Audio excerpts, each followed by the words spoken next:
All right. Well, hello everyone. Good afternoon. We wanted to just get out some new information about the Ruiz Law Firm, and today I'm here with my good friend here, Attorney Rudy Natividad, and or Raul, right? You like Raul? That's your real name, right? But That's you correct. go by Rudy. That's correct.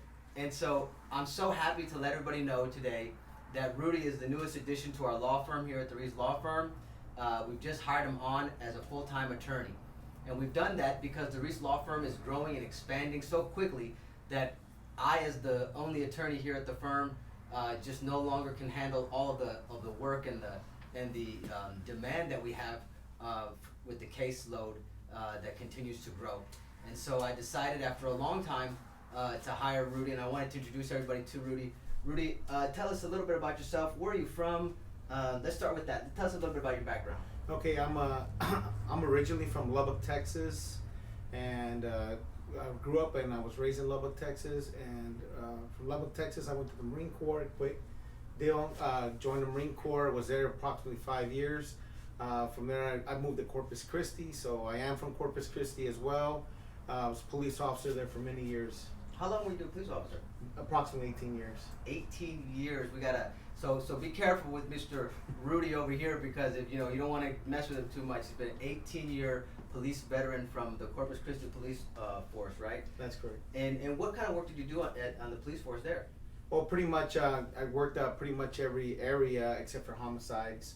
Everything from burglary to investigations. I did traffic accidents. I did gang task force, narcotics, and but my favorite has always been the day-to-day patrol. Okay, and so that's one of the interesting things I thought about. When you and I started talking and things. And an interesting note is that Rudy and I actually went to law school together. We graduated law school at the same time from Thurgood Marshall School of Law at Texas Southern University. So we're classmates. But I always thought it was interesting that you were a police officer and then became a lawyer. So tell us a little bit about how did you make that transition and why? Well, that transition was, to be quite honest with everybody, I never really wanted to be a policeman. It was the only thing that I qualified for coming out of the Marine Corps. So keeping that in mind, I always wanted I've always been interested in law. However, my road was much differently. And just looking at the insides mechanics of everything else, and just going with my court experience, testifying as a police officer, kind of brought me into that area closer to where I wanted to be. But nobody really tells you how to get into law school. So and that's basically, I made the transition. Just it's either now or never. So I decided, let's do it now. So 18 years as a police officer. Right. You weren't the typical law school guy who came out of undergrad and had a few years working, or just came straight from undergrad to go into law school. You got your bachelor's degree while you were in the police force? Yes, that's correct. And you worked many years in the police force, and then, like, I'm interested to know, because I don't know this, what day did you wake up and say, I want to be a lawyer? I mean, how did that happen? Well, actually, what actually did it's a really good question. What woke me up was my mother dying of cancer, and a week before she passed, she said, "Mijo, ¿qué pasó con tu sueño de ir a la escuela de abogado?" And within, I think, 2 weeks of that time, I was gone from the police department. Wow, amazing. That's great. And we encourage, as Latino lawyers, and just as individuals who went to college and know how difficult it is to get into college and follow your dreams. We encourage everybody to follow your dreams. It may take something like this, like what happened to Rudy, to wake up and say, okay, I'm going to do it now, or it may take something else. But whatever it is, don't be afraid to follow your dreams. And it is interesting how one day to the next you can wake up and say to yourself, I'm going to do this now. And if you believe it, you can achieve it, right? So, and let's move on talking a little bit about the fact that we've hired Rudy in particular to focus in the area of crimmigration, what we call criminal and immigration law. We call it crimmigration. You can look that term up. It's there.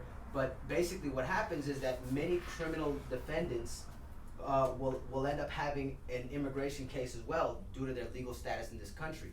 So talk a little bit about your criminal experience and how you think your background can help our clients, and then a little bit about how that kind of leads into immigration as well. Okay.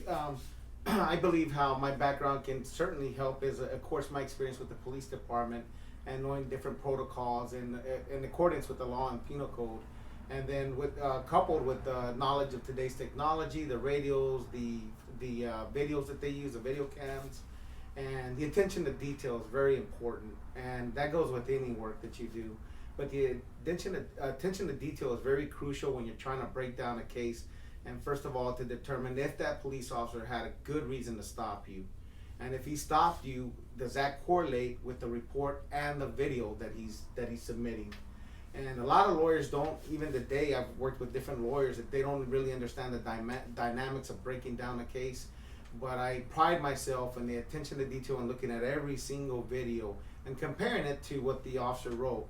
Those are two different things, and those are crucial to an immigration case, because it just takes one stop and you can end up in immigration court. Absolutely. And so today we're not going to talk too much about the law, so to speak, but in the next couple of videos, because we're going to keep doing this type of series with me and Rudy, we're going to talk about what happens when you get stopped, what to do if you're an immigrant in certain situations, or if you're not an immigrant and you just are in a car accident and things like that. But moving on to this particular question, so in immigration, how have you seen kind of the law changing and how officers are treating immigrants in particular? Well, I think as far as a lot of officers aren't doing what first of all, you're supposed to understand what the officer is actually telling you, what he's trying to relate to you. For an example, your driver's license and your insurance and simple things like that. And most officers, I'm going to say most, unless you ask for an interpreter, they're not going to ask for one. And you are entitled to get somebody. You're supposed to be entitled to understanding what it is that you sign, what is it that you're agreeing to, and that's in accordance with everything. Signing the ticket, the simple ticket, to actually giving consent to a breath test or a blood test. And my experience, I've come across many cases where a person doesn't understand what the officer is asking, but they go ahead and sign it, and then I'll ask him, why did you sign it? And he said, because the officer told me to. He pointed to there and said, firma. That's very basic understanding. Yep, absolutely, and that's a really critical thing. Although we're doing this video today in English, we plan to follow up with one in Spanish, particularly on this specific subject of non-English speakers signing things with the police force or with immigration when it is their right to request an interpreter to speak in their language. That's if you speak Spanish, Chinese, or any other language. And so we're definitely happy to have Rudy here. We want to continue to do these videos more often. Rudy's going to ask me questions next time, and we're going to continue to talk a little bit about ourselves. But I wanted to take this time to introduce you to the law firm. Welcome to the Ruiz Law Firm. I'm so happy to have Rudy here with us. And if you have any questions, if you have a case, you can call us here at the Ruiz Law Firm. Visit our website. We're here, and in spite of the pandemic that's affecting our country, there's still a lot of work to do. Your cases are still pending in the court, so don't think they're just going to disappear and go away. When this thing is over, we're all going to have to go back to court. We're going to have to go back and answer for any accidents or different cases that we might have had. So stay in touch with us. And if you have an issue or a case or a concern from during this pandemic or before it, call us now. It's a great time to give us time to work up your case, to stay in touch with you. We're not having in-office meetings, but we're taking phone calls, FaceTime meetings. We're doing a lot of conferences with the telecommunication technology that we have. So we just ask you to stay safe, use your gloves, use your masks, right? We've been tested, and we know that we're healthy now, but just be careful out there, take care, and God bless. I want to say one thing real quick. Okay, what you got? I want to thank Mr. Ruiz right here. This is our first video, for the opportunity, him and his wonderful family, for bringing me in, and I will not let you down. That's a great point. I wanted to tell everybody, Rudy is a transplant to Pearland, where the Ruiz Law Firm is located in Pearland, Texas. He came from, where were you living before? I was living in the Bel Air area, 59 and Chimney Rock. Right, so a little bit more in Houston. Now he's here with us here in the Pearland community. Him and his family are moving here. He's got a couple of horses. Yes, a couple of horses. That's so we're gonna be riding some horses really soon. But anyways, we want to just express our gratitude, our appreciation, and most importantly, our excitement that we're going to be able to serve our clients better, serve the community in a more effective way, and we look forward to that in Jesus' name. Thank y'all so much. Thank you.